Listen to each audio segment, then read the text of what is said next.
who has briefed me at this Emergency Operations Center, and Senator Sean McCann, as well as a lot of first responders and people who are on the ground doing the work. So it's, I'll just share a couple of quick thoughts and then happy to open it up, and certainly the Senator and the Sheriff are happy to answer questions too.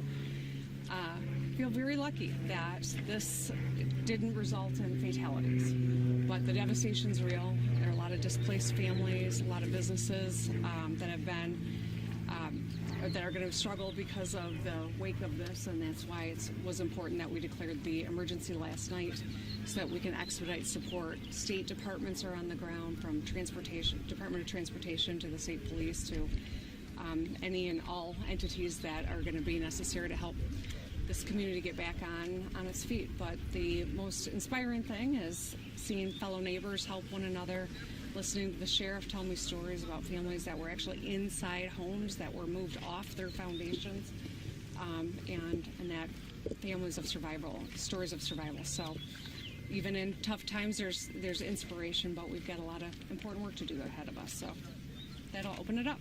Governor Whitmer, this isn't the first time that we've seen a mobile home community decimated after a tornado. We had this in Gaylord just a few years ago. Is there more regulations that can be put in place to keep people safer in these types of situations who live in these communities? Well, one of the interesting things that one of the folks from Portage said was that there were fewer homes that were lifted off their foundation because they did begin requiring the use of hurricane straps. I've never even heard the phrase before, but this is apparently an additional safety measure to help keep mobile homes on their foundations. So perhaps that's one example of something a policy that helped perhaps save people's property and maybe lives in this moment. But certainly I think with climate change, the continuous increase of devastating events like this, we've got to continue to evolve as well as we think about how do we protect one another and how do we combat these impacts of climate change too.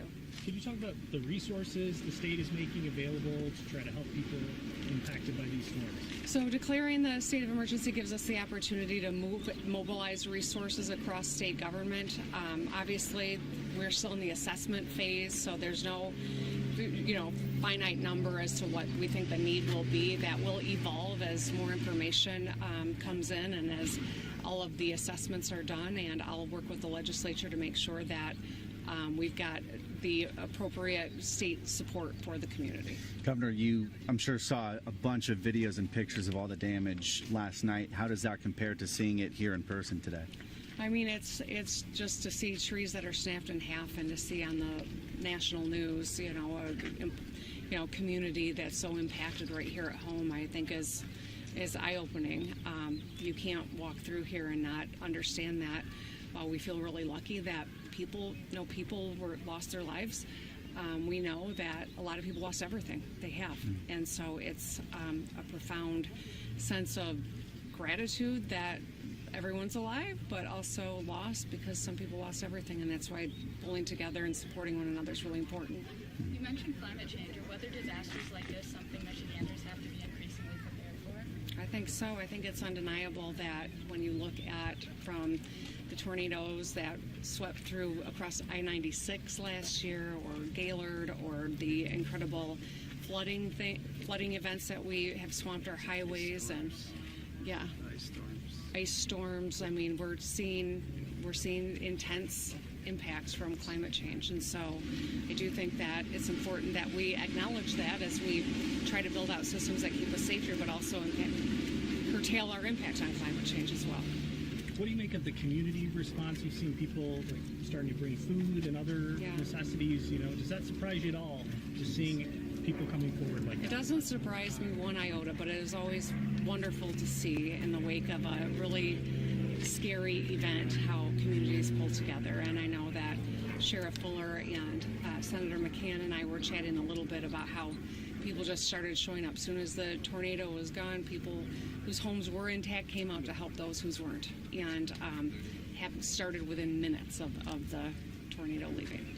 questions. We have time for just a couple more questions. Any questions for the sheriff or the senator as well? Happy. I'll just point out that I've been trying to coordinate between lots of officials and have reached out to Senator Stabenow and Senator Peters' office as well to make sure that on the FEMA front that there's going to be notification and get that ball rolling to get any federal assistance that's going to be eligible for the area. And I just also say, we've often observed pretty much every year the tornado that went through downtown Kalamazoo, 1970s, and it's a sad thing that we'll probably have two of those kinds of anniversaries in our communities now. Fair? Yeah, I would agree. Next week we will be celebrating, that's a bad word to say, recognizing, I believe, the 44th anniversary of the 1980 tornado that came through Kalamazoo. That tornado did devastating damage downtown in the city of Kalamazoo. Took 5 lives. Today, we're not talking about the loss of life. I think many things have changed over time. There are better alerting systems. Last night I had so many people come to me and say, we were listening to Channel 3, we were paying attention to Channel 8, we had our radios on to tell us that it's coming. They got alerts on their phones saying it's coming. And so many people were able to take cover because of that. At the same time, we've also, I have to say, not ever really been standing in a place where a tornado went through and then about 45 minutes later, another tornado almost on the direct same path was coming through. So as emergency responders and citizens were standing in these streets trying to help one another, we were alerted a second tornado was coming in.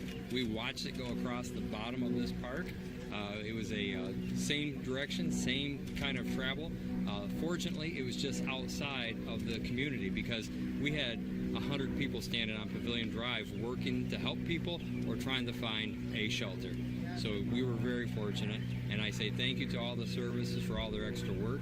I was standing out here at one point. I did hear the sirens from Portage after the first tornado went through, and I apologize.